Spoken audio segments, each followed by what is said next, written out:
I just didn't know how to get into it because I'm just some kid that's playing baseball in some mid-school league or whatever it was, and then tournament ball. But I was always the guy that would bring up a wrestling conversation in the middle of a baseball game. So it was never like I just sprung out of nowhere. It was like an ongoing thing that built up until I finally just decided, you know what, screw it. And when I graduated from community college and got into Roosevelt University in Chicago, I had a check and I was in front of the desk where you sign in for registration for your first semester. And she goes, okay, it's gonna be about $3,000 for your first semester. How would you like to pay? Cash or check? I'm like, check. So I begin signing my name and the amount, and I get about halfway done with the signature and I just stop. And this is a legitimate story. So I take the check and I walk away, and it's downtown Chicago, so there's protective bulletproof glass there. So she's behind it and she's going, sir, sir, sir. And I just beelined it in the haze with this check in my hand. And took the elevator down, and the whole time I was thinking, like, if I sign this check now and go to school again, which I never really liked in the first place, I'm never gonna know if I have what it takes. So the next day I signed up at a wrestling school, not at PPW, but at a wrestling school, and the rest is actually history. Matt Vine came to me trained by someone else, you know, and I couldn't stand the son of a bitch. Oh, the ego, you know. But when everything's said and done, that ego is a survival mechanism, because you'll get eaten alive down here if you can't compete with these other jagoffs, you know. Matt Vine is a product of that, you know what I mean? But he worked hard, so on the other hand, you gotta respect him.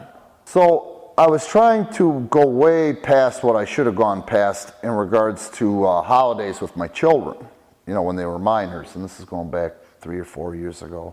I don't know, probably 4 years ago. And I was gonna be alone on Christmas, you know? Big fucking deal. I mean, yeah, it kind of sucks if I stop and make a big deal out of it, but I had my Christmas with my kids, you know, but sitting at home alone in the dump is a little depressing, you know? So this fucking guy, he knew I was gonna be alone. He wouldn't go away. Calling me and texting me and all that shit. Godfather 1, 2, and 3 was on. You know what I mean? I'm like, fuck everybody. I'm just gonna sit here, eat Chinese, and watch the fucking Godfathers. You know what I mean? Well, this asshole shows up right as Godfather 1 is finishing, and he's got 5-course dinner from his aunt's house, all individually wrapped in shit. And I couldn't get rid of him. He sat there and watched the entire Godfather 2 with me, which is like a 3-hour movie, you know? And I says, you know, I'm never gonna forget that. No matter what, there's a good fucking person in there. He was like 21 years old. Who the fuck wants to spend, you know what I'm saying? He had a girlfriend, he's got a big family, you know what I mean? And I'm telling you, I was trying to get the gum off my shoe, he wouldn't leave, you know?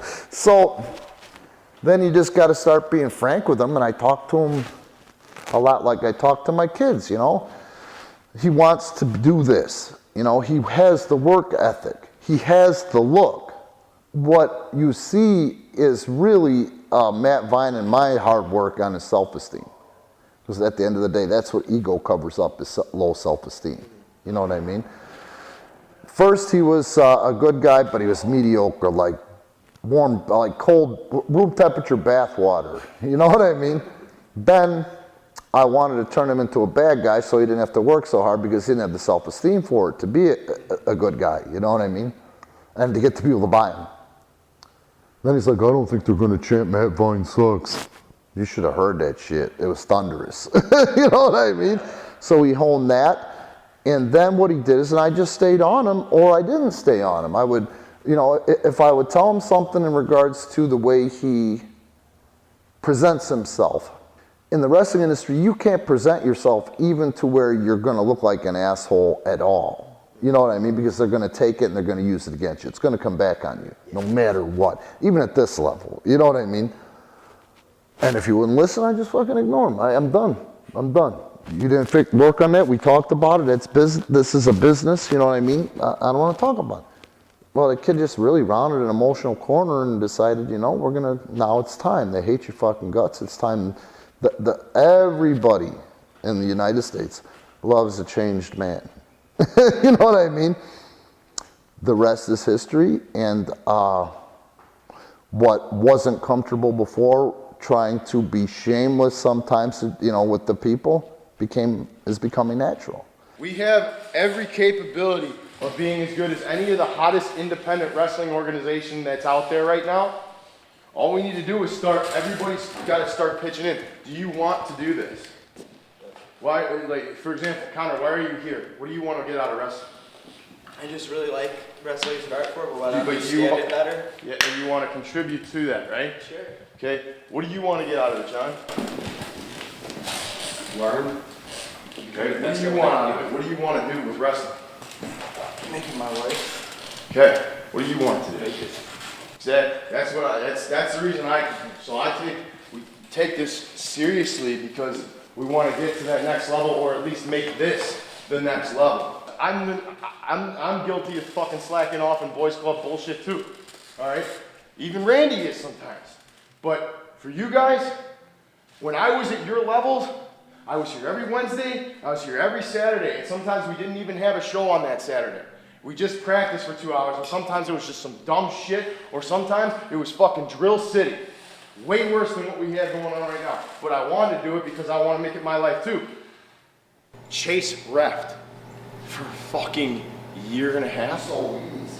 He sold hot dogs. Okay? That's the champion, 2-time champion of our company right now. You understand? Go the extra mile. That's what it is. That's the first step, all right? He's got more connections than freaking Connect 4 on a global fucking scale. And not to mention my brain. All right, let's not suck your ass here, all right? No, I'm serious. And that's the biggest opportunity in the Midwest. There is no other company in the mid-fucking-West that runs on a weekly basis. That is a fucking privilege. You don't have to set this ring up. All you have to do is come here, vacuum, get this goddamn mat in there on show day, take it off on practices, make sure the chairs are straight, and vacuum all this shit, get all the concession stuff. That's a fucking privilege. You're always fucking learning. You're never gonna be as good as what they portray on TV. You're always learning. You're always learning. Even those assholes are still learning. You're always learning. Always learning. So, what I'm trying to say is, watch wrestling every day. This is your life. This is what you want your life to be. Make it that way. I work in the HVAC industry, so I sell equipment that heats and cools buildings. But HVAC I got into because I was fortunate enough to know the right people to get into it. And I was fortunate enough to float and be as good as I was to stay in it for a while. I mean, I like it. Don't get me wrong. It's just I'm not overly passionate about it as much as this. This is the dream. You know what I mean? So doing wrestling is the dream. HVAC is something that it'd be a hobby. But yeah, it's my means to an end, yes.